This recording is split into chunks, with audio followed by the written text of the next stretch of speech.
당신이 그 승인을 하지 않았다면 제 할아버지는 돌아가시지 않을 거예요. 당신이 그 승인을 하지 않았다면 제 할아버지는 돌아가시지 않았을 거예요.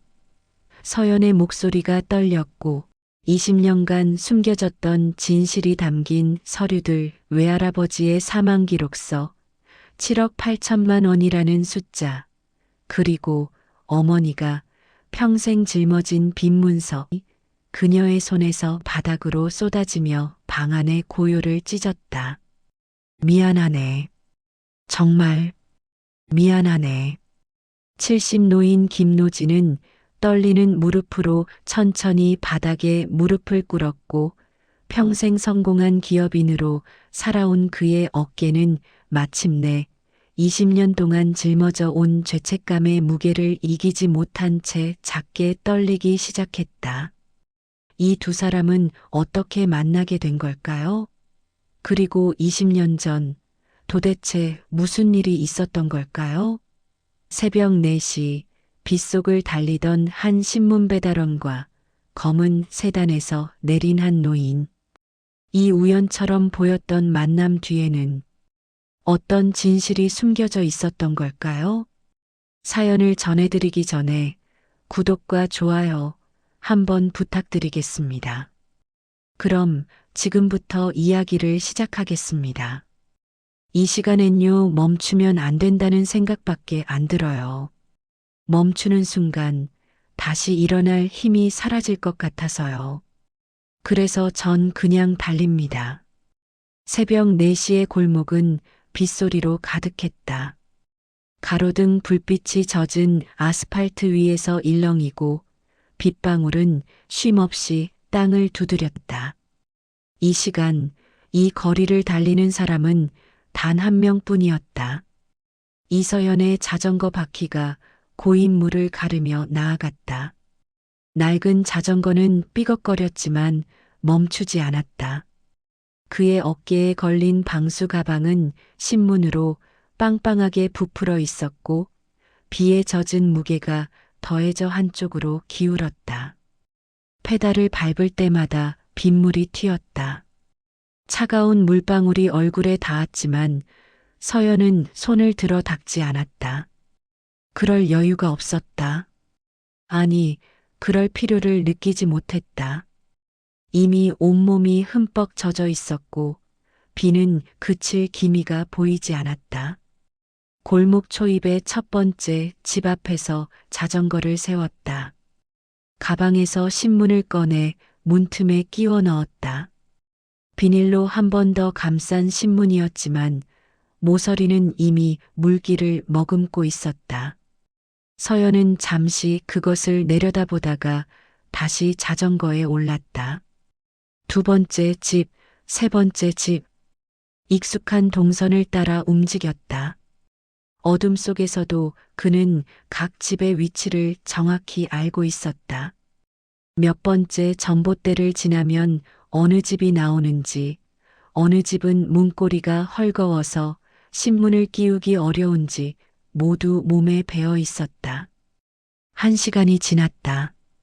가방 속 신문 더미가 조금씩 줄어들었다. 하지만 아직 갈 길이 멀었다.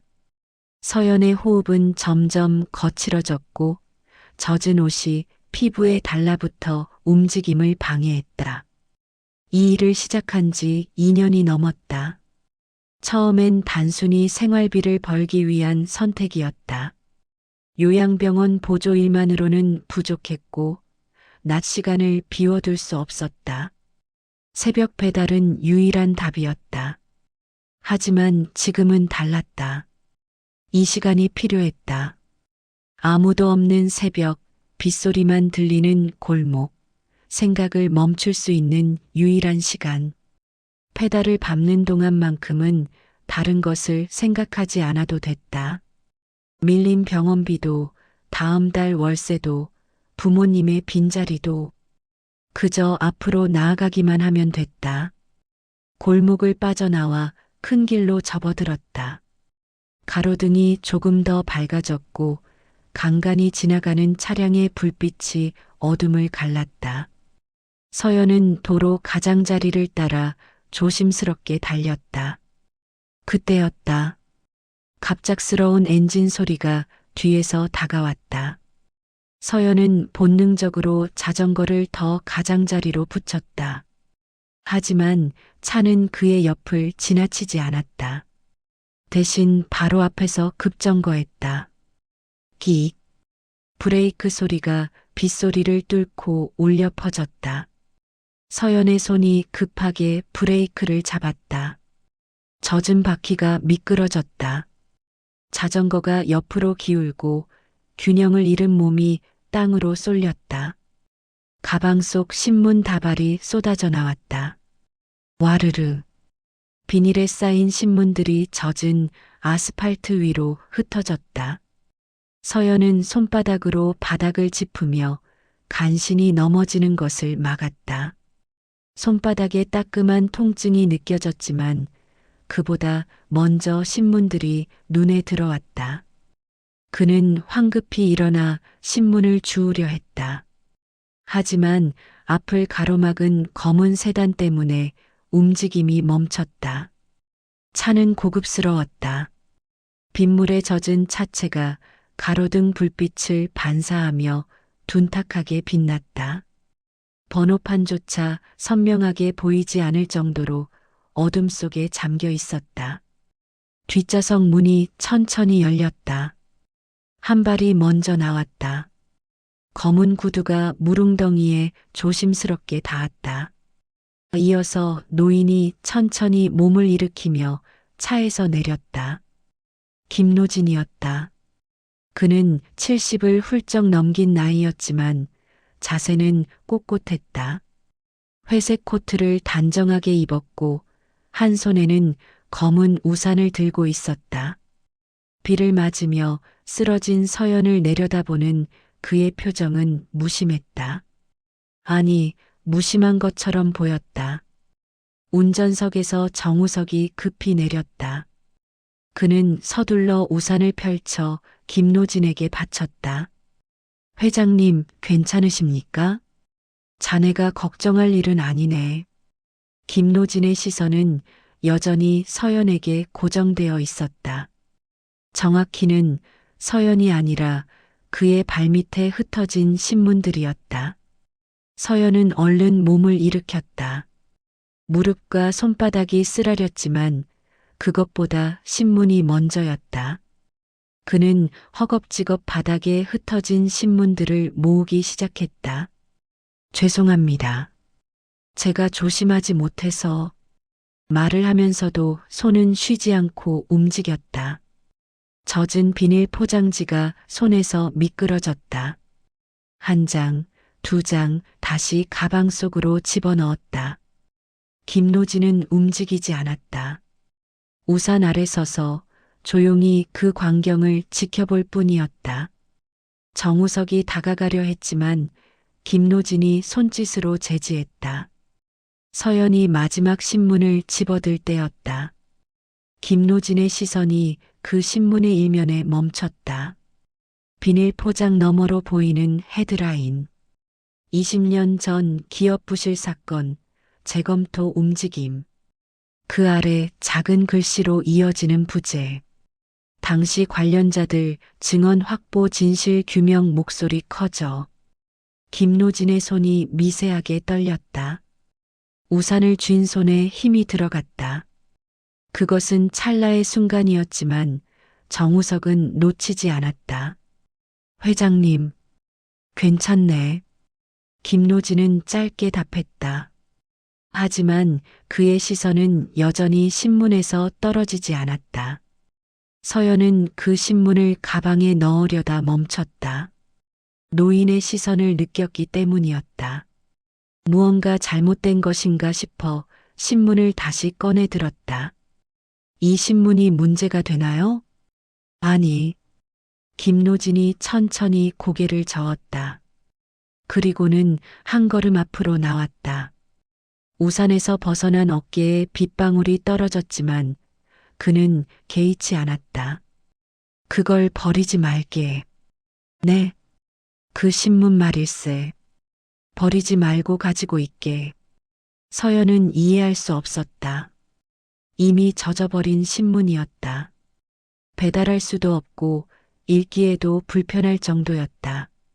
하지만 노인의 목소리에는 묘한 무게가 실려 있었다. 알겠습니다. 서연은 더 묻지 않았다. 그저 신문을 조심스럽게 가방 한쪽에 따로 넣었다. 김노진은 그 모습을 지켜보다가 천천히 입을 열었다. 다친 데는 없는가? 괜찮습니다. 손을 보여주게. 서연은 주저했지만 노인의 단호한 시선에 손을 내밀었다. 손바닥에는 작은 찰과상이 있었고 미세하게 피가 배어나오고 있었다. 정우석이 재빨리 차에서 구급상자를 꺼내왔다. 하지만 김노진이 손을 내저었다. 병원으로 가는 게 좋겠네.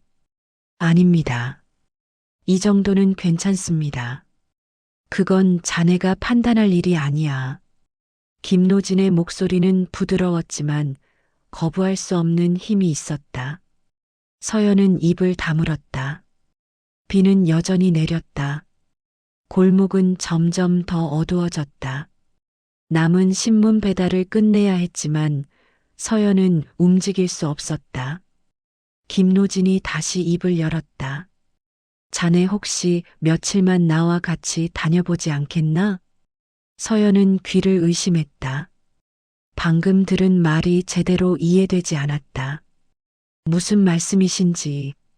어려운 제안이 아니네. 며칠간 나와 함께 있어주면 되네. 김노진의 말투는 차분했다. 마치 날씨를 묻듯 지극히 일상적인 어조였다. 하지만 그 내용은 전혀 일상적이지 않았다. 서연은 본능적으로 고개를 저었다. 죄송하지만 저는 일이 있습니다. 신문 배달 말인가? 그것만이 아닙니다. 알고 있네. 낮에는 요양병원에서 일하지.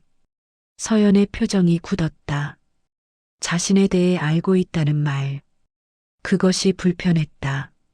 아니, 두려웠다. 어떻게? 조사한 게 아니네. 김노진이 천천히 말했다. 우연히 알게 됐네. 자네가 일하는 병원에 아는 사람이 계시거든. 정우석이 조용히 끼어들었다. 회장님께서 가끔 방문하시는 곳입니다. 거기서 우연히. 그만. 김노진이 정우석의 말을 잘랐다. 더 이상의 설명은 필요 없다는 듯이. 서연은 혼란스러웠다. 낯선 노인이 갑자기 나타나 함께 지내자고 제안했다. 이유도 모른 채 자신에 대해 알고 있는 사람이. 저는 할 수 없습니다. 왜? 이유를 모르겠습니다. 왜 하필 저인지. 김노진은 대답하지 않았다. 그저 서연을 조용히 바라볼 뿐이었다. 빗소리만이 두 사람 사이의 침묵을 채웠다. 서연은 자전거를 일으켰다. 더 이상 이곳에 있을 이유가 없었다. 남은 신문을 배달해야 했고 몇 시간 후면 병원으로 가야 했다. 그럼 실례하겠습니다. 서연이 자전거에 올라타려는 순간 김노진이 다시 말했다. 보수는 넉넉히 주겠네. 서연의 손이 멈췄다. 일주일에 300만 원. 현금으로. 숫자가 공기 중에 떠올랐다. 서연의 머릿속에서 빠르게 계산이 돌아갔다. 밀린 병원비, 다음 달 월세, 끊긴 전기세, 갚지 못한 소액대출. 300만 원이면 그 모든 것이 해결됐다. 하지만 서연은 고개를 저었다. 돈만으로는 설득이 안 됩니다. 그럼 뭐가 필요한가? 이유요. 서연이 처음으로 김노진의 눈을 똑바로 바라봤다. 왜 저를 선택하셨는지, 왜 함께 있어야 하는지, 그 이유를 알아야 합니다. 김노진은 잠시 침묵했다. 빗방울이 우산을 두드리는 소리가 더 크게 들렸다. 이유는 아직 말할 수 없네. 그럼 거절하겠습니다. 서연은 단호하게 말했다. 그리고 페달에 발을 올렸다. 하지만 김노진의 목소리가 서연을 붙잡았다. 자네가 일하는 병원 박선자라는 분 계시지? 서연의 얼굴이 굳었다. 박선자, 요양병원에서 함께 일하는 선배였다. 서연을 딸처럼 챙겨주는 유일한 어른이었다. 그분이 뭐가 어떻게 된 겁니까? 아무 일도 없네. 다만 그분이 자네를 무척 걱정하더군. 김노진이 천천히 말을 이었다. 자네가 너무 무리하고 있다고. 쓰러지기 전에 누군가 도와줘야 한다고. 서연은 아무 말도 할 수 없었다. 나는 그저 그분의 부탁을 들어주고 싶을 뿐이네. 비가 조금 더 세게 내렸다. 서연의 어깨가 물기로 무겁게 가라앉았다. 며칠 만이네. 그 후에는 자네 마음대로 하면 되네. 서연은 입술을 깨물었다. 거절해야 한다는 것을 알고 있었다. 낯선 사람의 제안을 받아들이는 것은 위험했다. 하지만 박선자의 이름이 나온 순간 모든 것이 흔들렸다. 일주일만요. 서연이 작게 말했다. 일주일만 함께 있겠습니다. 그 이유는 다시 생각하겠습니다. 김노진이 천천히 고개를 끄덕였다. 그걸로 충분하네. 정우석이 차 문을 열었다. 김노진은 차에 오르기 전 마지막으로 서연에게 말했다. 내일부터 오면 되네. 주소는 정 비서가 전달하겠네. 신문 배달은 대신 할 사람을 구해주겠네. 그것도 걱정하지 말게. 김노진이 차에 올랐다. 문이 닫히고 검은 세단이 천천히 움직이기 시작했다. 서연은 그 차가 골목 끝으로 사라질 때까지 그 자리에 서 있었다.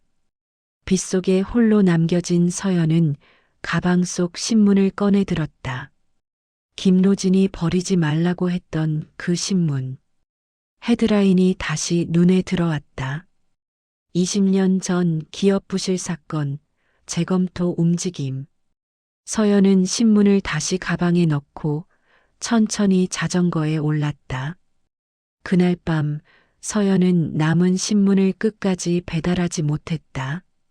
처음으로 일을 완수하지 못한 날이었다. 집으로 돌아온 서연은 젖은 옷을 벗지도 않은 채 바닥에 주저앉았다. 손바닥에 상처가 쓰라렸지만 그것보다 마음이 더 아팠다. 선택을 했다. 하지만 그것이 옳은 선택인지 알 수 없었다. 다음 날 오후 서연은 정우석이 보낸 주소를 따라 찾아갔다. 예상했던 대저택은 없었다.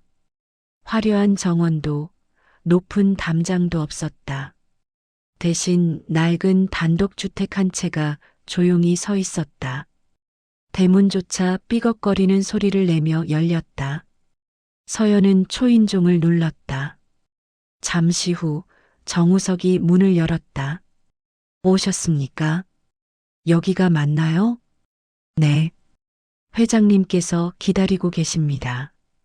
정우석의 안내를 따라 안으로 들어갔다. 창문은 커튼으로 가려져 있었고 햇빛은 거의 들어오지 않았다. 거실에 들어서자 서연은 멈칫했다. 텅 비어 있었다. 소파도 테이블도 심지어 장식품조차 없었다. 벽에는 사진 한 장 걸려 있지 않았다. 마치 사람이 살지 않는 집처럼 온기가 완전히 빠져나간 공간이었다. 김노진은 창가 의자에 앉아 있었다. 그는 창밖을 바라보고 있었지만 사실 아무것도 보고 있지 않는 것 같았다. 왔나? 네. 앉게. 서연은 주변을 둘러봤지만 앉을 곳이 보이지 않았다. 정우석이 재빨리 간이 의자 하나를 가져왔다. 서연이 앉자 김노진이 천천히 입을 열었다. 계약서 같은 건 없네. 네. 서로를 믿는 수밖에 없다는 뜻이네. 자네는 나를, 나는 자네를. 서연은 무슨 말인지 이해할 수 없었다. 하지만 김노진은 더 이상 설명하지 않았다. 자네가 할 일은 단순하네. 그저 여기 있어주면 되네. 여기 있어주기만 하면 됩니까? 그렇네. 다른 건 없습니까? 청소나 요리나 심부름 같은. 필요 없네. 김노진이 짧게 잘랐다. 정비서가 다 처리하네. 자네는 그저 이 공간에 있어주기만 하면 되네. 서연은 혼란스러웠다. 단순히 같은 공간에 있는 것만으로 일주일에 300만 원을 준다니. 믿기지 않았다. 이유를 알 수 있을까요? 아직은 아니네. 그럼 언제? 때가 되면 자연스럽게 알게 될 걸세. 김노진이 자리에서 일어났다. 그리고 복도 쪽을 가리켰다. 2층에 자네 방이 있네. 정 비서가 안내해 줄 걸세. 저 여기서 지내야 하는 겁니까? 그렇네. 일주일간. 서연은 입술을 깨물었다. 집을 떠나 낯선 곳에서 지낸다는 것. 그것은 생각보다 큰 결심이었다. 하지만 이미 선택했다. 돌아갈 수는 없었다. 알겠습니다. 정우석이 서연을 2층으로 안내했다. 복도 끝방이 서연의 공간이었다. 방문을 열자 예상 밖의 광경이 펼쳐졌다. 1층과 달리 이곳은 깔끔하게 정돈되어 있었다. 침대, 책상, 옷장. 필요한 것들이 모두 갖춰져 있었다. 필요한 게 있으면 말씀하십시오. 고맙습니다. 정우석이 나가고 서연은 혼자 남았다. 창밖을 내다봤다. 낡은 담장 너머로 평범한 주택가 풍경이 보였다.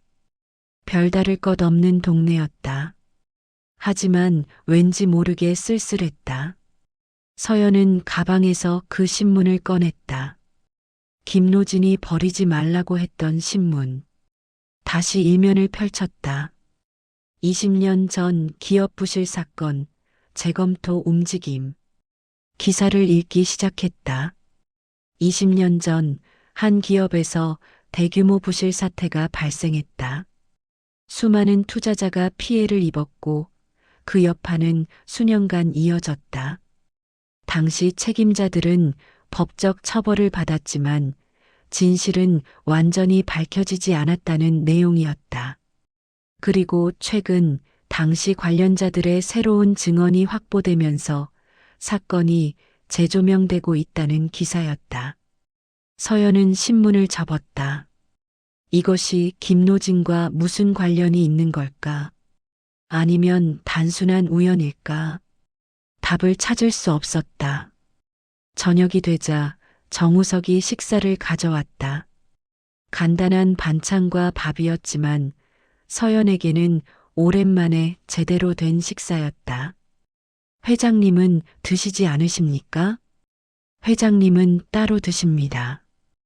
왜 따로? 회장님의 방식입니다. 정우석은 더 이상 대답하지 않았다.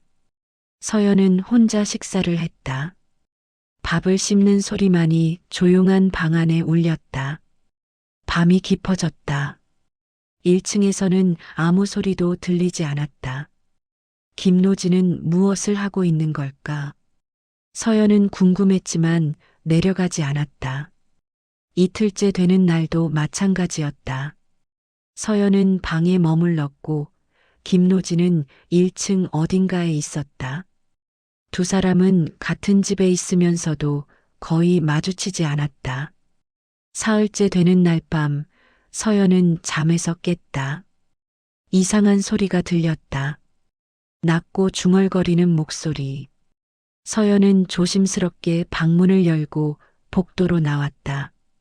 소리는 1층에서 들려왔다. 계단을 천천히 내려갔다.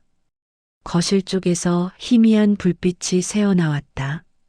문틈으로 들여다봤다. 김노진이 거실 한가운데 서 있었다. 그는 혼자였지만 무언가를 계속 중얼거리고 있었다. 이미 많은 걸 잃은 얼굴이었다. 서연은 숨을 죽였다. 자신도 모르게 그렇게 생각했던 말이었다. 김노진은 지친 얼굴이었다. 돈이 없어서도 나이가 들어서도 아니었다. 무언가를 오래도록 짊어진 사람의 얼굴이었다. 서연은 조용히 돌아섰다. 더 이상 지켜보지 않기로 했다. 방으로 돌아온 서연은 창밖을 바라봤다. 이 집에는 웃음소리가 없었다. 사진도 추억도 온기도 없었다. 김노진은 이곳에서 무엇을 기다리고 있는 걸까? 그리고 왜 서연을 이곳에 불렀을까? 답은 여전히 오지 않았다. 나흘째 밤이었다. 서연은 이제 그 소리에 익숙해졌다. 밤이 깊어지면 들려오는 중얼거림. 김노진의 목소리였다. 처음에는 신경 쓰지 않으려 했다. 하지만 매일 밤 같은 시간, 같은 패턴으로 반복되는 소리는 무시할 수 없었다. 서연은 이번에도 계단을 내려갔다. 거실 문은 여전히 반쯤 열려 있었다. 김노진은 창가에 서 있었다. 창문은 닫혀 있었지만 그는 마치 무언가를 보듯 어둠을 응시하고 있었다. 7억 8천. 숫자였다. 그날의 결정. 서연은 귀를 기울였다. 7억 8천. 왜 그 숫자를 몰랐을 리 없는데. 김노진의 목소리는 떨리고 있었다. 그것은 분노도 슬픔도 아니었다. 그보다 더 깊은 무언가였다. 후회. 서연은 그 감정을 알아차렸다. 회장님. 뒤에서 정우석의 목소리가 들렸다. 서연은 깜짝 놀라 뒤를 돌아봤다. 정우석이 복도에 서 있었다. 지켜보고 계셨습니까? 죄송합니다. 괜찮습니다. 저도 처음엔 놀랐으니까요. 정우석이 거실로 들어갔다. 서연도 조심스럽게 따라 들어갔다. 회장님, 이제 그만 놓으셔야 합니다. 정우석의 목소리는 부드러웠지만 단호했다. 김노진은 고개를 저었다. 놓지 못한 게 아니라네. 아직 끝나지 않았어. 무엇이 끝나지 않았습니까? 책임. 그리고 진실. 김노진이 천천히 돌아섰다. 그제야 서연의 존재를 알아챘다. 자네도 들었나? 서연은 대답 대신 고개를 숙였다. 미안하네. 잠을 방해했군. 아닙니다. 저도 잠이 안 와서요. 김노진은 의자에 앉았다. 한참을 말없이 있다가 입을 열었다. 7억 8천만 원. 서연과 정우석이 그를 바라봤다. 20년 전 내가 결정한 투자 금액이네. 그 돈은 실제로는 부실한 자산이었지. 정우석이 입술을 깨물었다. 서연은 숨을 죽였다. 나는 알고 있었네. 그 숫자가 불안정하다는 것을. 하지만 승인했지. 왜냐하면 김노진의 목소리가 잠시 끊겼다. 그것이 회사를 살리는 유일한 방법이라고 믿었기 때문이네. 회장님. 하지만 틀렸네. 회사는 살아남았지만 수많은 사람들이 어려움을 겪었네. 그들의 삶이 그 결정 하나로 바뀌었지. 서연은 그제야 이해했다. 신문 기사의 내용을. 김노진이 왜 그 신문을 버리지 말라고 했는지를. 당신이 그 사건의 관련자였습니까? 김노진은 고개를 끄덕였다. 최고 책임자는 아니었네. 하지만 중요한 결정권자였지. 알면서도 묵인했고 승인했으니까. 방안이 조용해졌다. 빗소리도 들리지 않는 고요 속에서 세 사람은 각자의 생각에 잠겼다. 그래서 저를 부르신 겁니까? 서연이 물었다. 이유는 아직 말할 수 없네. 김노진이 다시 그 말을 반복했다. 하지만 곧 알게 될 걸세. 자네가 누구인지, 그리고 내가 왜 자네를 찾았는지. 서연은 가슴이 내려앉는 느낌이었다. 무언가 큰 진실이 다가오고 있었다. 그것이 두려웠다. 정우석이 김노진을 부축했다. 이제 쉬셔야 합니다. 그러겠네. 김노진이 일어섰다. 서연을 한번 바라보고는 천천히 방으로 향했다. 서연과 정우석만 남았다. 정 비서님. 네. 회장님은 왜 이렇게 괴로워하시는 겁니까? 정우석은 한참을 고민하다가 입을 열었다. 회장님은 평생 성공한 기업인으로 살아오셨습니다. 하지만 20년 전 그 사건 이후 모든 게 변했습니다. 어떻게요? 겉으로는 아무 일도 없었습니다. 회사는 계속 성장했고 회장님의 명성도 유지됐습니다. 하지만 정우석이 말을 멈췄다. 회장님은 매일 밤 그 숫자를 떠올리십니다. 7억 8천. 그 숫자 때문에 어려움을 겪은 사람들을 잊으려 해도 잊을 수 없는 겁니다. 서연은 아무 말도 할 수 없었다. 그래서 이 집도 이 삶도 스스로에게 내림벌입니다. 벌이요? 화려한 것들을 모두 버리셨습니다. 사진도 추억도 사람도 오직 책임만 남기고. 서연은 1층의 텅 빈 거실을 떠올렸다. 온기 없는 공간. 그것은 김노진이 스스로 선택한 삶이었다. 그런데 왜 저를요? 그건 저도 모릅니다. 정우석이 솔직하게 답했다. 하지만 회장님이 당신을 선택하신 데는 이유가 있을 겁니다. 반드시. 서연은 방으로 돌아왔다. 하지만 잠들 수 없었다. 7억 8천. 그 숫자가 머릿속을 맴돌았다. 창밖을 보니 어느새 동이 트고 있었다. 일주일이 거의 끝나가고 있었다. 하지만 답은 여전히 오지 않았다. 서연은 가방에서 신문을 꺼냈다. 그리고 기사를 다시 읽기 시작했다. 이번에는 더 자세히 놓친 부분이 없는지 확인하며. 그 순간 기사 마지막 문단에서 한 문장이 눈에 들어왔다. 피해자 가족 대표 간담회 예정 유가족들의 목소리 전달할 계획. 유가족. 서연의 손이 떨렸다. 닷새째 아침이었다. 서연은 김노진의 허락을 받아 요양병원으로 향했다. 며칠간 비워둔 자리가 신경 쓰였고 박선자 선배에게도 연락을 해야 했다. 병원에 도착하자 익숙한 소독약 냄새가 코를 찔렀다.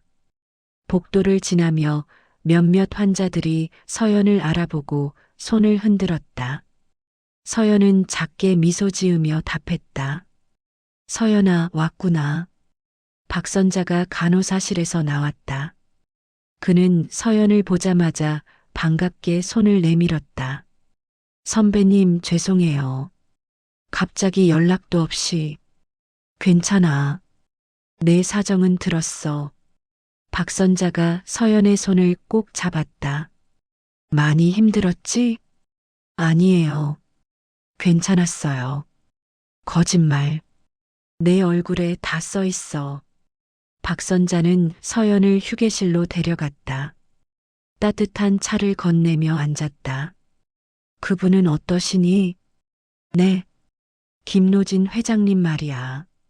서연은 차를 들다 멈췄다. 선배님도 아세요? 응. 나도 그분을 통해서 내 일을 부탁받았거든. 박선자가 창밖을 바라보며 말했다. 그분이 한 달 전쯤 병원에 오셨어. 그때 우연히 내 얘기를 했지. 내가 얼마나 힘들게 지내는지, 밤낮으로 일하는지. 그래서 저를요? 응. 그분이 직접 부탁하셨어. 너를 좀 도와주고 싶다고. 하지만 내가 거절할 게 뻔하니 자연스러운 방법을 찾고 싶다고. 서연은 찻잔을 내려놓았다. 그게 그 만남이었던 거군요. 우연은 진짜였어.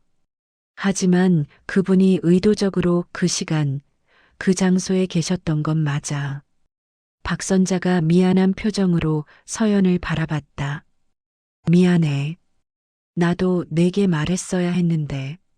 아니에요. 이해해요. 서연은 고개를 저었다. 하지만 마음 한편이 무거웠다. 모든 것이 계획된 만남이었다는 사실이. 잠시 침묵이 흘렀다. 박선자가 조심스럽게 입을 열었다. 서연아, 혹시 한도윤이라는 이름 들어봤니? 서연의 얼굴이 굳었다. 아니요. 누구죠? 박선자가 망설였다. 하지만 결국 말했다. 그분도 그 사건과 관련이 있는 사람이야. 20년 전 기업 부실 사건. 서연의 심장이 빠르게 뛰기 시작했다. 그분이 김노진 회장님과 관련이 있습니까? 그것보다는 박선자가 서연의 손을 잡았다. 너와 관련이 있어. 저요? 응. 한도윤이라는 사람이 내 부모님 장례식 때 다녀갔거든. 서연은 숨이 멎는 것 같았다. 부모님의 장례식. 그날의 기억은 흐릿했다. 너무 어렸고 너무 슬펐다. 누가 왔는지 무슨 말을 했는지 기억나지 않았다. 제 부모님을 왜요? 그건 나도 몰라. 하지만 그날 그분이 내 부모님 영정 앞에서 한참을 서 계셨대. 박선자의 목소리가 조용해졌다. 그리고 내게 이런 말을 남겼다고 하더라. 미안하다고. 서연은 아무 말도 할 수 없었다. 왜 미안하다고 한 건지는 나도 몰라. 하지만 아마도 박선자가 말을 멈췄다. 그 사건과 관련이 있을 거야. 내 부모님도 그 사건의 영향을 받았을 수 있어. 서연의 손이 떨렸다. 찻잔이 흔들리며 차가 넘칠 뻔했다. 그럴 리 없어요. 부모님은 그냥 평범하게 사셨어요. 서연아, 박선자가 단호하게 말했다. 평범한 사람들이 가장 큰 영향을 받아. 그런 사건에서는 서연은 일어섰다. 저 가봐야겠어요. 서연아, 잠깐만. 죄송해요, 선배님. 저 지금 혼란스러워요. 서연은 휴게실을 나왔다. 복도를 빠르게 걸었다. 병원을 나와 찬 공기를 들이마셨다. 한도윤. 처음 듣는 이름이었다. 하지만 그 이름이 부모님과 연결되어 있다는 사실이 가슴을 짓눌렀다. 서연은 김노진의 집으로 돌아왔다. 하지만 1층은 비어 있었다. 정우석도 보이지 않았다. 2층 방으로 올라가 창밖을 바라봤다. 구름이 낮게 깔려 있었고 금방이라도 비가 내릴 것 같았다. 서연은 가방에서 신문을 꺼냈다. 다시 기사를 읽었다. 이번에는 피해자 명단을 찾으려 했다. 하지만 구체적인 이름은 나와 있지 않았다. 대신 한 문장이 눈에 들어왔다. 당시 중소기업 투자자들과 개인 투자자들이 주요 영향을 받은 것으로 알려져. 개인 투자자. 서연의 부모님이 투자를 했을까? 서연은 전혀 몰랐다. 부모님은 그런 이야기를 한 적이 없었다. 하지만 박선자의 말이 머릿속을 맴돌았다. 내 부모님도 그 사건의 영향을 받았을 수 있어. 만약 그게 사실이라면 김노진이 서연을 선택한 이유는 서연은 고개를 저었다. 아직 확실한 건 아무것도 없었다. 추측일 뿐이었다. 저녁이 되자 정우석이 식사를 가져왔다. 회장님은 어디 계세요? 서재에 계십니다. 서재요? 네. 2층 끝방입니다. 보통 저녁에는 그곳에 계십니다. 서연은 복도 끝을 바라봤다. 닫힌 문 하나가 보였다. 식사를 마치고 서연은 복도를 걸었다. 서재 문 앞에 섰다. 노크를 할까 망설였다. 하지만 결국 손을 들었다. 똑똑. 들어오게. 김노진의 목소리가 들렸다. 문을 열고 들어가자 작은 서재가 나타났다. 책장에는 오래된 책들이 빼곡히 꽂혀 있었고 책상 위에는 서류들이 쌓여 있었다. 김노진은 책상 앞에 앉아 있었다. 무슨 일인가? 저 여쭤볼 게 있습니다. 앉게. 서연은 의자에 앉았다. 심장이 빠르게 뛰었다. 한도윤이라는 사람 아십니까? 김노진의 표정이 변했다. 미세하게 하지만 분명하게. 어디서 들었나? 병원에서 들었습니다. 제 부모님 장례식에 다녀갔다고. 김노진은 잠시 침묵했다. 그리고 천천히 고개를 끄덕였다. 알고 있네. 그 사람이 누구입니까? 그건 김노진이 말을 멈췄다.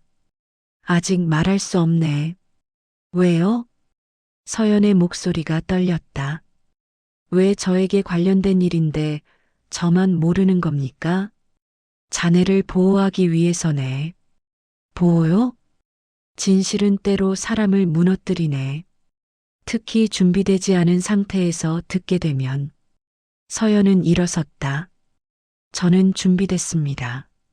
말씀해 주세요. 김노진이 서연을 바라봤다. 그의 눈빛은 복잡했다. 내일. 네. 내일 모든 걸 말해주겠네. 한도윤이 누구인지, 자네 부모님과 무슨 관련이 있는지, 그리고 김노진이 숨을 깊게 들이마셨다. 내가 왜 자네를 선택했는지. 서연은 입술을 깨물었다. 약속하십니까? 약속하네. 김노진이 고개를 끄덕였다. 서연은 서재를 나왔다. 복도를 걸어 방으로 돌아왔다. 침대에 누워 천장을 바라봤다. 내일이면 모든 진실을 알게 된다. 하지만 그게 두려웠다. 진실을 알고 나면 지금의 삶은 완전히 바뀔 것 같았다. 창밖에서 빗소리가 들렸다. 다시 비가 내리기 시작했다. 서연은 눈을 감았다. 하지만 잠들 수 없었다. 한도윤. 그 이름이 계속 머릿속을 맴돌았다. 6째 날 아침. 서연은 일찍 잠에서 깼다. 어젯밤 거의 잠을 이루지 못했다. 눈을 감아도 한도윤이라는 이름이, 부모님의 얼굴이, 김노진의 떨리는 손이 떠올랐다. 창밖은 여전히 흐렸다. 밤새 내린 비가 그치고 축축한 공기만 남았다. 서연은 침대에서 일어나 세면을 하고 1층으로 내려갔다. 거실에는 아무도 없었다. 하지만 주방 쪽에서 희미한 인기척이 들렸다. 정우석이 차를 준비하고 있었다. 일찍 일어나셨네요. 잠이 안 왔어요. 회장님도 마찬가지이십니다. 정우석이 차 2잔을 쟁반에 올렸다. 회장님께서 서재에서 기다리고 계십니다. 서연은 고개를 끄덕이고 2층으로 올라갔다. 서재 문 앞에서 잠시 멈춰섰다. 심호흡을 하고 노크했다. 들어오게. 문을 열자 김노진이 창가에 서 있었다. 그는 밤새 한숨도 자지 않은 것처럼 보였다. 눈가에 깊은 그늘이 져 있었다. 앉게. 서연은 어제와 같은 의자에 앉았다. 정우석이 차를 내려놓고 나갔다. 문이 닫히고 둘만 남았다. 김노진은 한참을 말없이 서 있다가 천천히 책상으로 돌아왔다. 서랍을 열어 오래된 서류 봉투 하나를 꺼냈다. 이걸 보게. 봉투를 서연에게 건넸다. 서연은 조심스럽게 봉투를 열었다. 안에는 몇 장의 서류가 들어 있었다. 첫 장은 20년 전 날짜가 찍힌 투자 관련 서류였다. 서연은 내용을 읽기 시작했다. 어려운 용어들이 가득했지만 핵심은 이해할 수 있었다. 투자금 7억 8천만 원. 투자자 한도윤. 승인자 김노진. 서연의 손이 떨렸다. 한도윤이 투자자였습니까? 그렇네. 김노진이 조용히 답했다. 그는 작은 사업을 하던 사람이었네. 평생 모은 돈으로 더 나은 삶을 꿈꿨지. 그래서 투자했네. 내가 승인한 투자처에. 그런데 투자는 실패했네. 나는 위험을 알고 있었지. 7억 8천이라는 금액이 불안정하다는 것을. 김노진의 목소리가 낮아졌다. 하지만 승인했네. 회사를 위해서. 서연은 다음 장을 넘겼다. 또 다른 서류가 나왔다. 사망 기록. 고인 한도윤. 사망일 20년 전 12월 3일. 사망 원인 급성 심근경색. 서연의 시야가 흐려졌다. 한도윤은 돌아가셨습니까? 투자금을 모두 잃은 지 석 달 후였네. 김노진이 창밖을 바라봤다. 병으로 돌아가셨지. 하지만 의사는 말했네. 극심한 스트레스가 원인이었다고. 서연은 서류를 내려놓았다. 손이 떨려 제대로 잡을 수가 없었다. 그 가족이. 그렇네. 김노진이 서연을 바라봤다. 한도윤의 딸이 있었네. 당시 10살이었지. 그 아이는 아버지를 잃은 후 힘겨운 삶을 살았네. 서연은 숨을 멈췄다. 그리고 그 딸에게도 딸이 있었네. 김노진이 천천히 말했다. 바로 자네일세. 서연의 세계가 멈췄다. 제가 한도윤의 손녀라는 겁니까? 그렇네. 아니에요. 우리 외할아버지는. 한도윤이 자네 외할아버지네. 김노진이 단호하게 말했다. 자네 어머니는 아버지의 이름을 바꿨네. 그 사건 이후 모든 것을 지우고 싶어 했지. 그래서 자네도 몰랐던 걸세. 서연은 의자에서 일어섰다. 다리에 힘이 풀려 비틀거렸다. 거짓말이에요. 거짓이 아니네. 김노진이 또 다른 서류를 꺼냈다. 가족관계 증명서였다. 서연의 어머니 이름이 보였다. 그리고 그 위에 한도윤이라는 이름이. 아니에요, 이럴 수가. 서연은 주저앉았다. 김노진이 다가와 부축하려 했지만 서연이 손을 뿌리쳤다. 왜 말하지 않으셨어요? 자네 어머니가 그렇게 원했네. 딸에게만큼은 그 과거를 물려주고 싶지 않다고. 그래서 저만 몰랐던 거예요? 제 할아버지가 누군지, 어떻게 돌아가셨는지. 서연의 목소리가 떨렸다. 김노진은 아무 말도 하지 못했다. 그리고 당신은. 서연이 김노진을 바라봤다. 당신이 그 승인을 하지 않았다면 제 할아버지는 돌아가시지 않았을 거예요. 그럴 수도 있네. 김노진이 고개를 숙였다.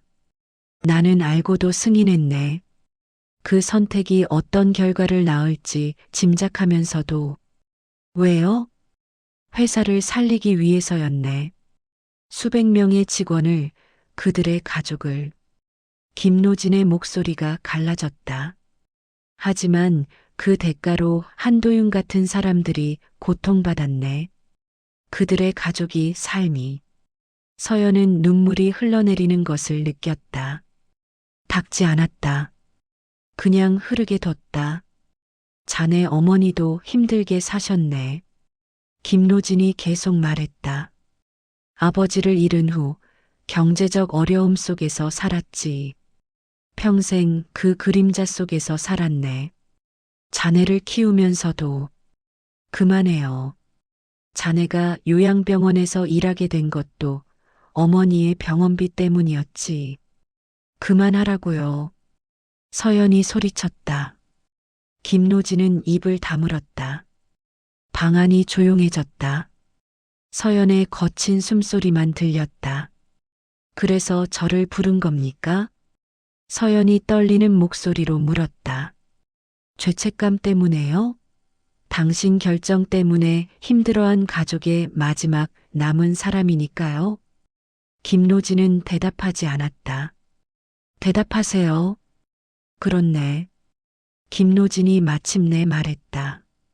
나는 자네에게 빚을 졌네.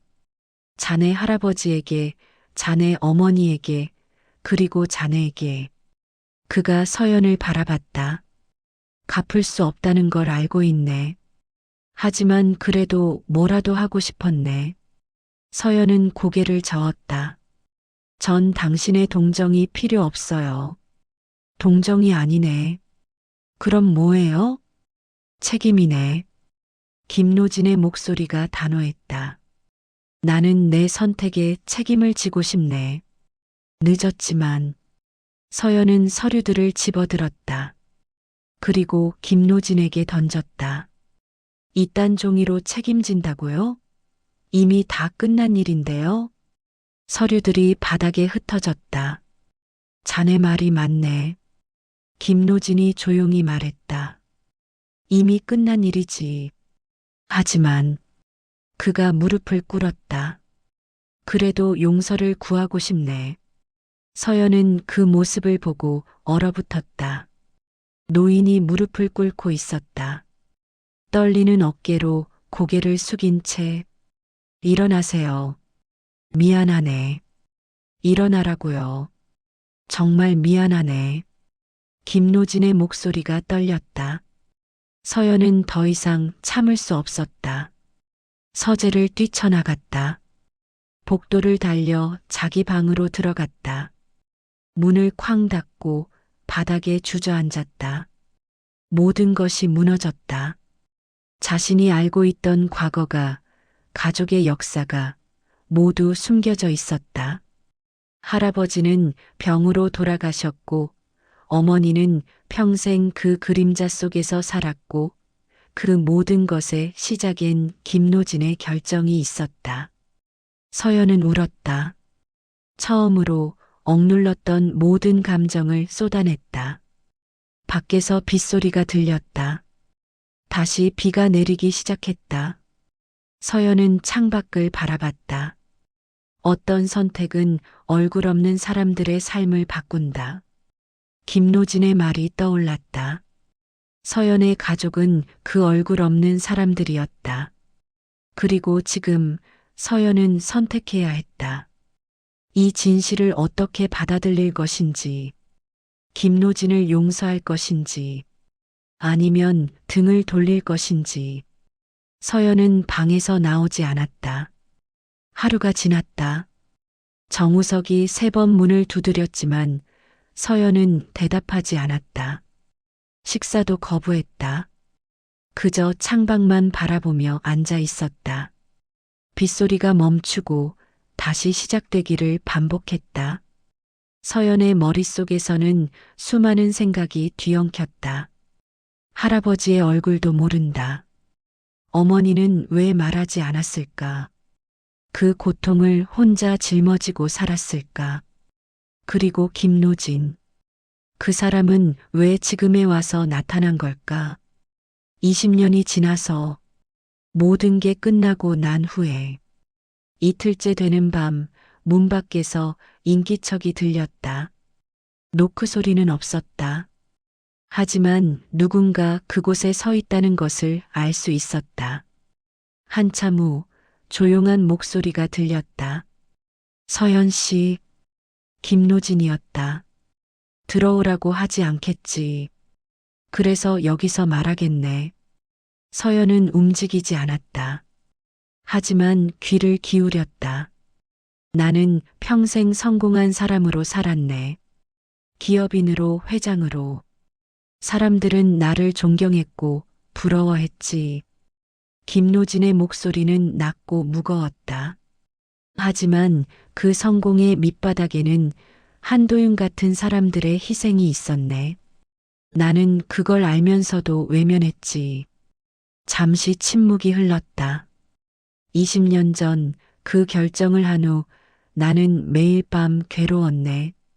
한도윤이 나타나 묻는 꿈을 꿨지. 왜 나를 버렸느냐고. 서연은 눈을 감았다. 5년 전 한도윤의 딸 자네, 어머니가 돌아가셨다는 소식을 들었네. 그때 처음 알았지. 그분이 평생 어려움 속에서 살았다는 것을.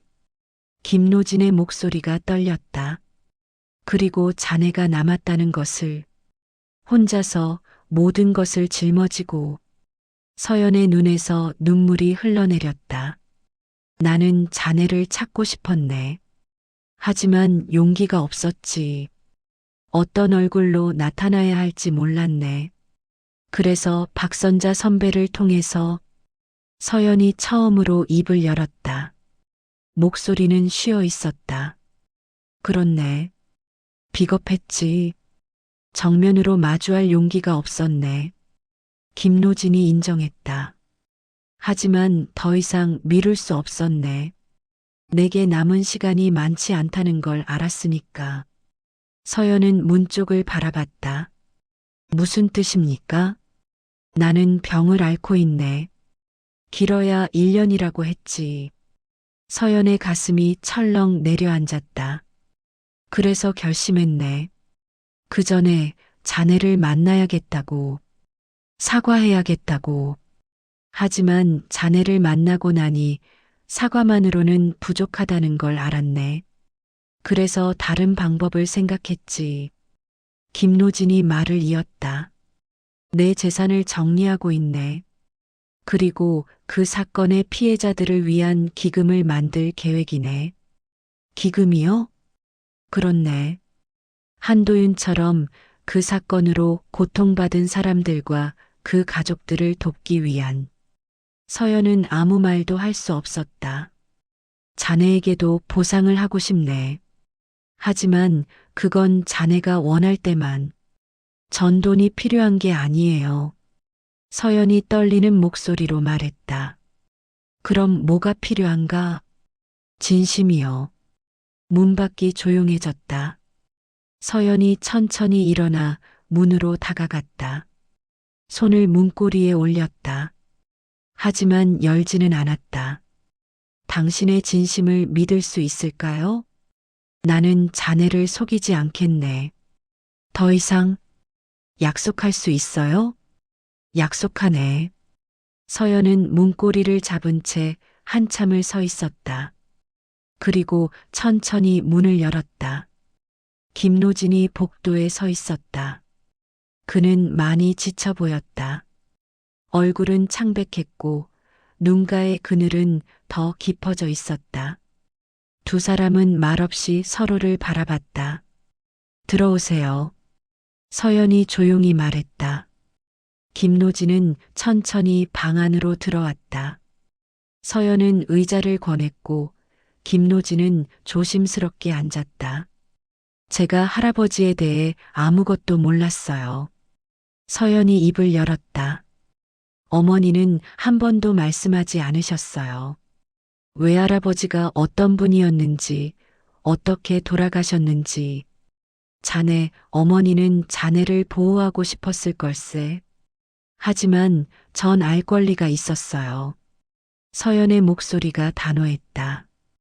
김노진은 고개를 끄덕였다. 그렇네. 자네 말이 맞네.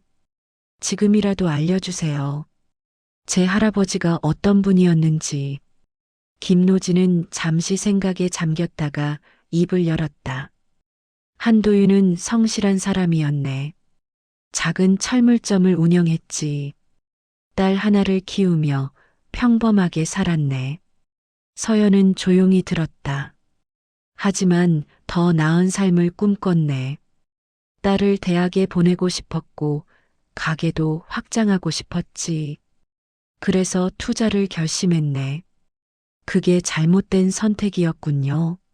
아니네. 김노진이 고개를 저었다. 꿈을 꾸는 것은 잘못이 아니네. 잘못은 그 꿈을 제대로 지켜주지 못한 사람들에게 있지. 서연은 김노진을 바라봤다. 당신도 그 사람들 중 하나였고요.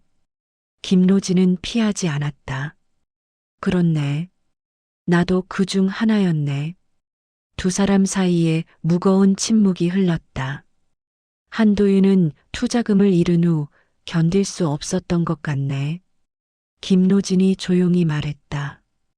경제적 어려움도 문제였지만 더 큰 건 딸에게 미안함이었을 걸세. 더 나은 삶을 주려다 오히려 짐이 된 것에 대한. 서연의 눈에 다시 눈물이 맺혔다. 어머니도 그런 마음으로 사셨겠죠. 저 때문에. 자네 어머니는 강한 분이었네. 아버지의 빚을 떠안고 자네를 혼자 키우며 살았지. 한 번도 포기하지 않았네. 그래서 더 미안해요.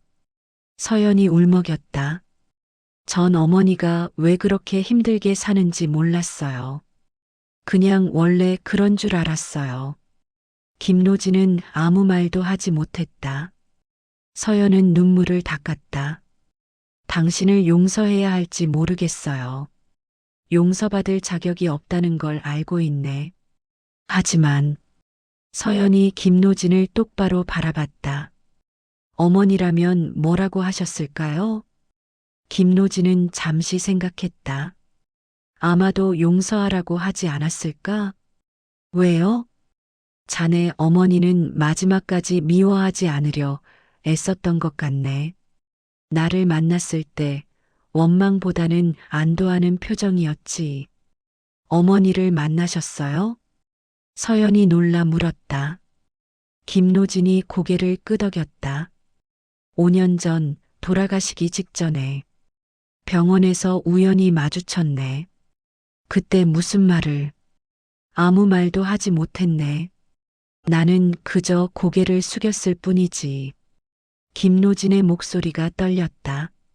하지만 자네 어머니는 이렇게 말했네. 이제 그만 놓으세요라고. 서연은 숨을 멈췄다. 나는 그게 무슨 뜻인지 몰랐네. 하지만 지금은 알 것 같네. 김노진이 서연을 바라봤다. 자네 어머니는 나를 용서한 것 같네. 그래서 나도 나 자신을 용서하고 앞으로 나아가라고 한 게 아닐까? 서연은 고개를 떨구었다. 어머니의 마지막 말. 그것이 용서였다니. 그래서 지금 당신은 뭘 하고 싶으신 거예요? 책임을 지고 싶네. 늦었지만. 김노진이 단호하게 말했다. 재산을 정리하고 피해자들을 돕고 그리고 그가 잠시 멈췄다. 법적인 책임도 지려고 하네. 법적인 책임이요? 그렇네. 당시 나는 처벌받지 않았네. 증거가 부족했고 변호사가 유능했지. 하지만 이제는 다르네. 김노진이 서류 하나를 꺼냈다.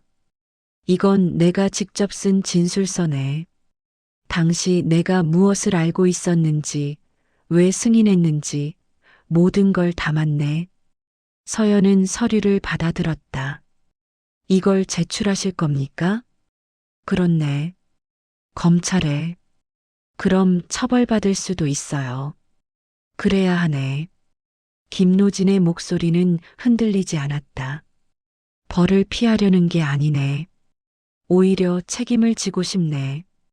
그래야 비로소 끝날 것 같네. 서연은 서류를 내려다봤다. 그 안에는 김노진의 고백이, 후회가, 그리고 각오가 담겨 있었다. 당신은 정말 이걸 끝까지 하시려는 거군요. 이미 시간이 많지 않네.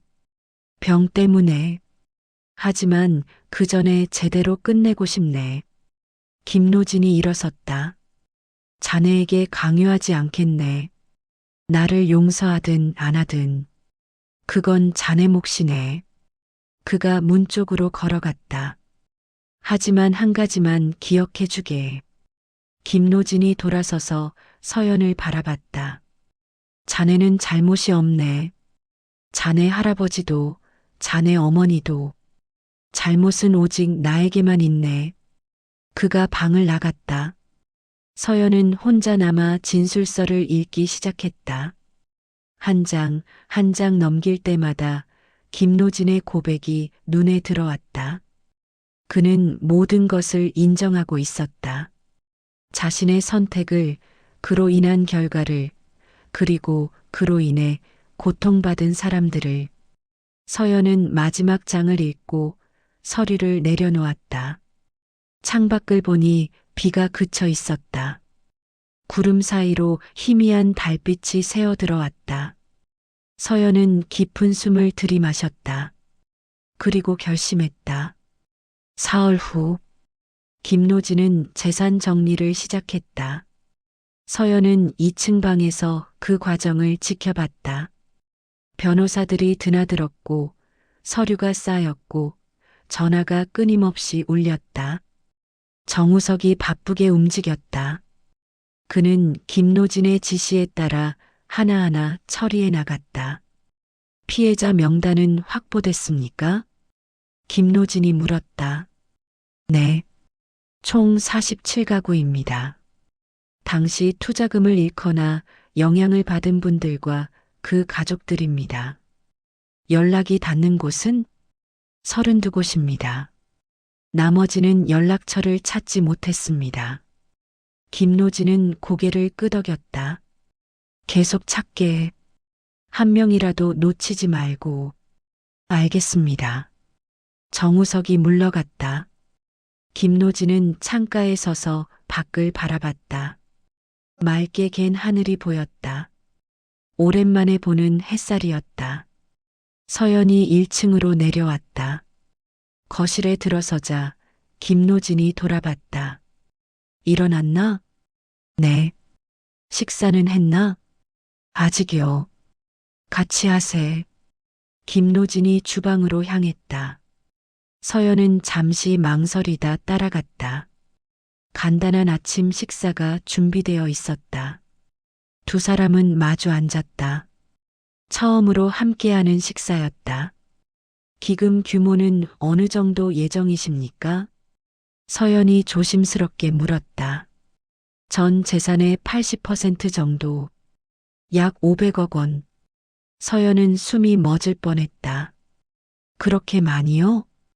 부족하다고 생각하네. 하지만 내가 줄 수 있는 전부네. 김노진이 담담하게 말했다. 나머지 20%는 어떻게 하실 겁니까? 정 비서에게 일부 주고 병원비로 쓰고 나머지는. 김노진이 서연을 바라봤다.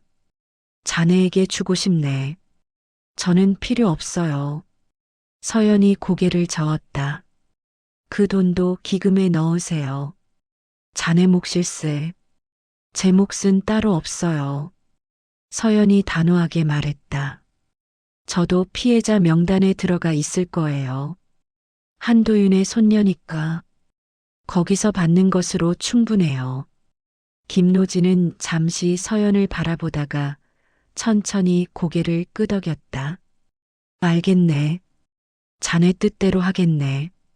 식사가 끝나고 김노진은 서재로 향했다.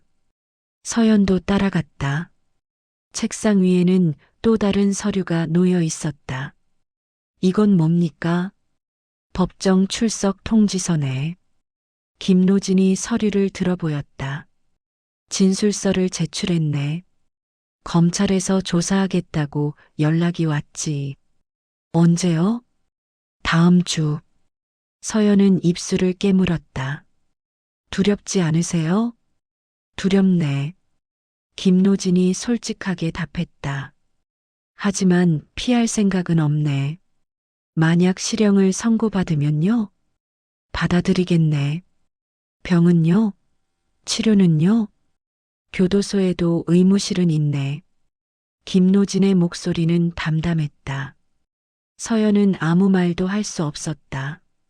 이 노인은 정말로 모든 것을 받아들일 각오였다. 후회하지 않으십니까? 후회는 20년 전에 했어야 했네. 지금은 늦었지.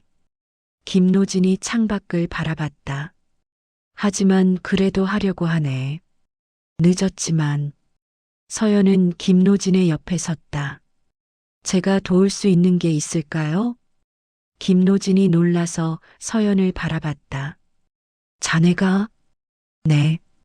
할아버지의 손녀로서, 어머니의 딸로서 이 일에 참여하고 싶어요.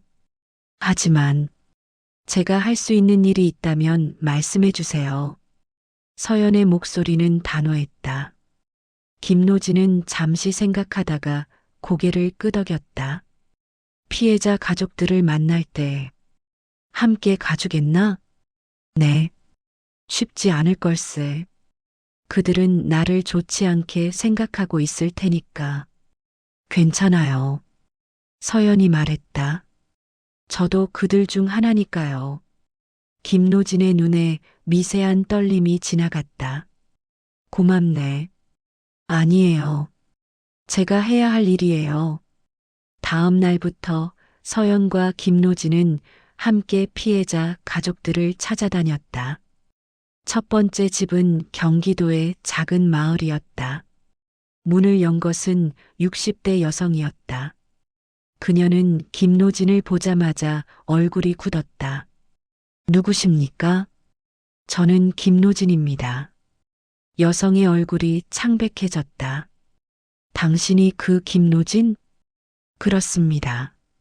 여성은 문을 닫으려 했다. 하지만 서연이 재빨리 말했다. 잠깐만요. 저희는 사과하러 왔습니다.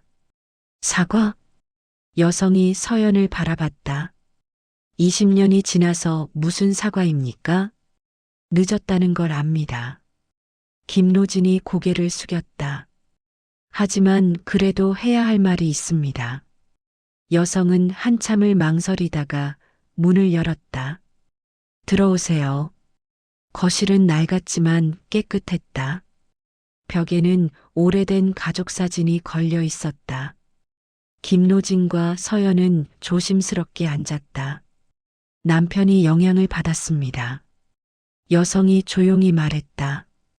당신네 회사에 투자했다가 큰 손실을 봤죠. 남편은 그걸 회복하려 애쓰다 건강을 잃었습니다. 김노진은 고개를 숙인 채 들었다. 저는 두 아이를 혼자 키웠습니다. 경제적으로도 힘들었지만 남편의 상처를 지켜보는 게 더 힘들었어요. 죄송합니다.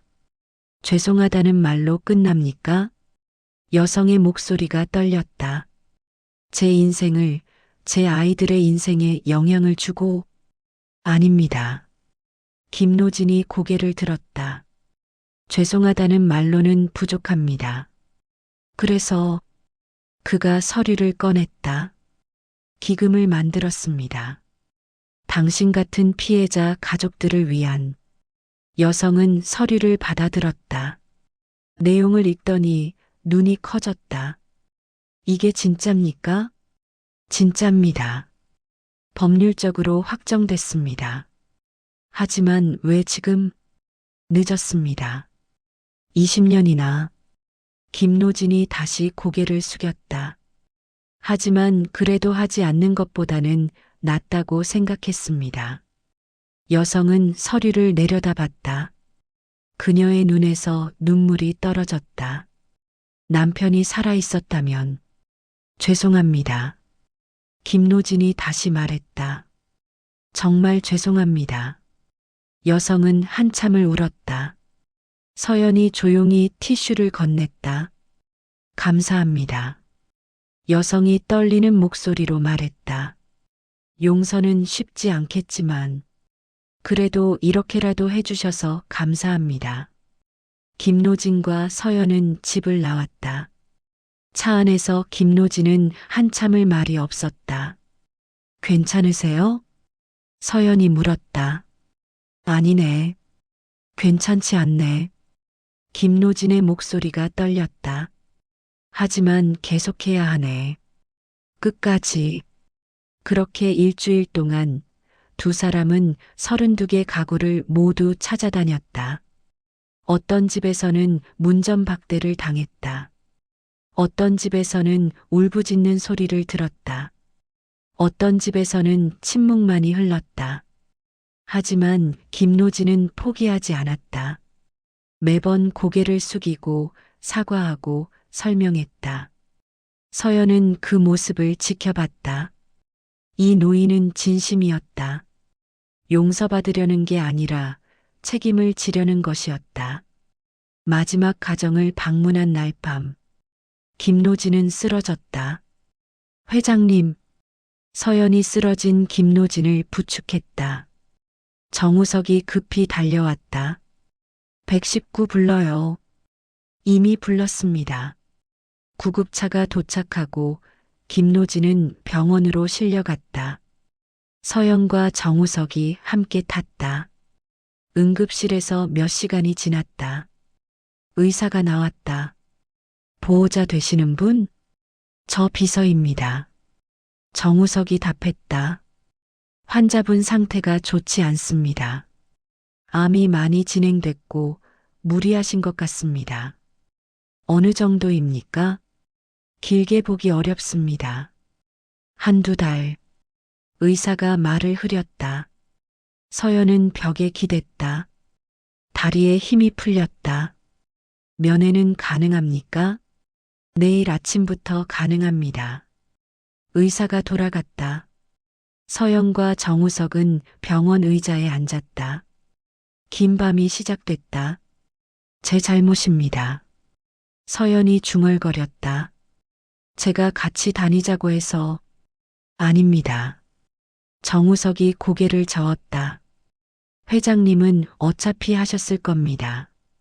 당신과 함께든 혼자든. 하지만 오히려 당신이 함께해서 회장님이 힘을 내셨습니다. 정우석이 서연을 바라봤다. 회장님은 20년 동안 혼자 짊어지고 사셨습니다. 하지만 이번에는 달랐습니다. 당신이 함께 했으니까요. 서연은 눈물을 참았다. 다음 날 아침 병실에 들어갔다. 김노진은 침대에 누워 있었다. 산소 마스크를 쓰고 링거를 맞고 있었다. 들어왔나? 그가 약한 목소리로 말했다. 네. 서연이 침대 옆에 앉았다. 몸은 좀 어떠세요? 별로네. 하지만 견딜만하네. 김노진이 미소 지었다. 미안하네. 걱정 끼쳤네. 무슨 말씀을요? 앞으로 일정이 취소될 것 같네. 김노진이 아쉬워하며 말했다. 법정 출석도 기자회견도 괜찮아요. 나중에 하면 돼요. 나중이. 김노진이 말을 멈췄다. 둘 다 알고 있었다. 나중이 없을 수도 있다는 것을. 대신 제가 할게요. 서연이 말했다. 네. 기자회견. 제가 대신 나가겠어요. 안 되네. 자네가 왜? 저도 피해자 가족이잖아요. 그리고 서연이 김노진의 손을 잡았다. 당신의 뜻을 전하고 싶어요. 제대로. 김노진의 눈에 눈물이 맺혔다. 고맙네, 정말 고맙네. 일주일 후 서연은 기자회견장에 섰다. 수십 개의 카메라가 그녀를 향했다. 기자들이 웅성거렸다. 서연은 준비한 원고를 꺼냈다. 하지만 읽지 않았다. 대신 카메라를 똑바로 바라봤다. 저는 이서연입니다. 목소리는 떨렸지만 멈추지 않았다. 20년 전 기업 부실 사건의 피해자 한도윤의 손녀입니다. 기자들이 술렁였다.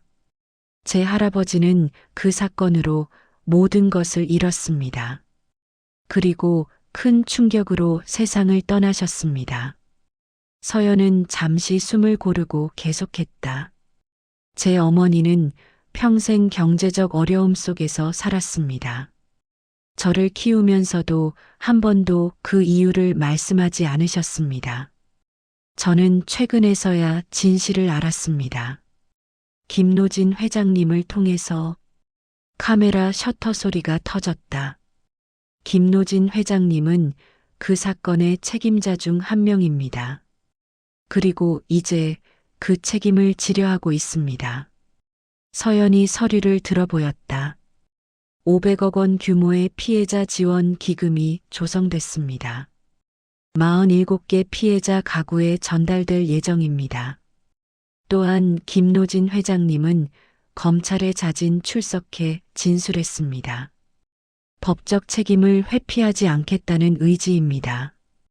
기자 한 명이 손을 들었다. 피해자 가족으로서 김노진 회장을 용서하십니까? 서연은 잠시 침묵했다. 용서는 쉽지 않습니다. 솔직하게 답했다.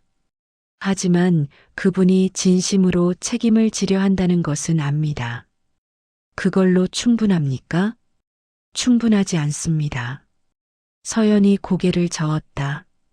하지만 아무것도 하지 않는 것보다는 낫습니다. 또 다른 기자가 물었다. 김노진 회장의 건강이 좋지 않다는데 사실입니까? 네. 현재 투병 중이십니다. 그럼 법정 출석이 가능합니까?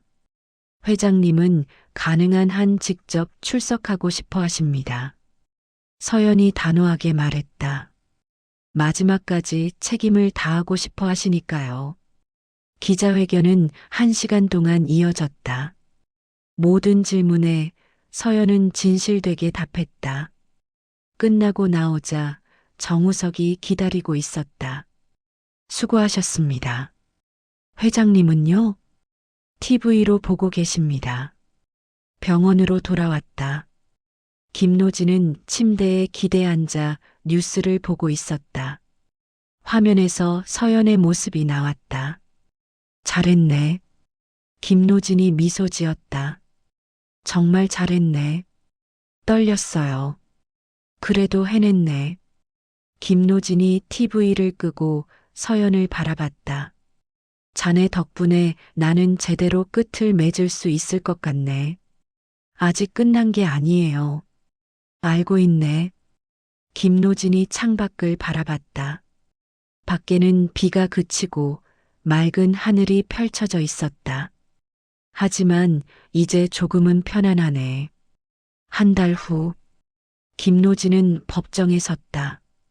휠체어를 타고 산소호흡기를 달고 재판장이 물었다. 피고인은 모든 혐의를 인정합니까? 인정합니다. 김노진의 목소리는 약했지만 분명했다. 반성하고 있습니까? 평생 반성하며 살았습니다. 그리고 앞으로도 그럴 것입니다. 방청석에는 피해자 가족들이 앉아 있었다. 서연도 그 중 한 명이었다. 판사가 선고했다. 피고인 김노진에게 징역 2년, 집행유예 3년을 선고합니다. 실형은 아니었다. 하지만 김노진은 받아들였다. 법정을 나오며 김노진은 피해자 가족들에게 고개를 숙였다. 죄송합니다. 어떤 이는 외면했다. 어떤 이는 고개를 끄덕였다. 어떤 이는 울었다. 서연은 그 모습을 지켜봤다. 밖으로 나오자 공기가 차가웠다. 비는 완전히 그쳐 있었다. 김노진은 휠체어에 앉아 하늘을 올려다봤다. 끝났네. 네. 이제 편히 쉬어도 되겠네. 서연은 김노진의 옆에 섰다. 당신은 어떤 어른이었나요? 김노진이 서연을 바라봤다. 끝까지 침묵했어야 할 어른이었을까요? 아니면 늦게라도 말하기를 선택한 어른이었을까요? 김노진은 잠시 생각하다가 답했다. 둘 다네. 나는 오래 침묵했고 늦게 말했네. 하지만 말하셨어요. 그렇네. 늦었지만. 서연은 고개를 끄덕였다. 저는 그 차이를 기억하며 살아가려 해요. 김노진이 미소 지었다. 그래 주게. 두 사람은 조용히 걸었다. 김노진의 휠체어를 서연이 밀었다. 서연은 문득 신문 배달을 하던 그 새벽을 떠올렸다. 빗속을 달리며 멈추면 안 된다고 생각했던 그때. 하지만 지금은 달랐다. 멈춰도 괜찮았다. 뒤를 돌아봐도 괜찮았다. 그리고 다시 시작해도 괜찮았다. 서연은 자전거를 떠올렸다. 언젠가 다시 신문을 배달할 날이 올까? 아마도. 하지만 이번에는 조금 다른 마음으로. 김노진이 조용히 말했다. 자네 덕분에 나는 구원받았네. 아니에요. 서연이 고개를 저었다. 당신 스스로 선택하신 거예요. 그래도 자네가 있어서 가능했네. 두 사람은 멈춰섰다. 해가 떠오르고 있었다. 긴 밤이 끝나고 새로운 아침이 시작됐다. 서연은 깊은 숨을 들이마셨다. 그리고 다시 앞으로 나아가기로 했다. 이번에는 조금 다른 마음으로. 오늘도 함께 해주셔서 감사합니다. 이 시간이 마음에 남으셨다면 구독과 좋아요 눌러주시면 큰 힘이 됩니다. 편안한 밤 보내세요.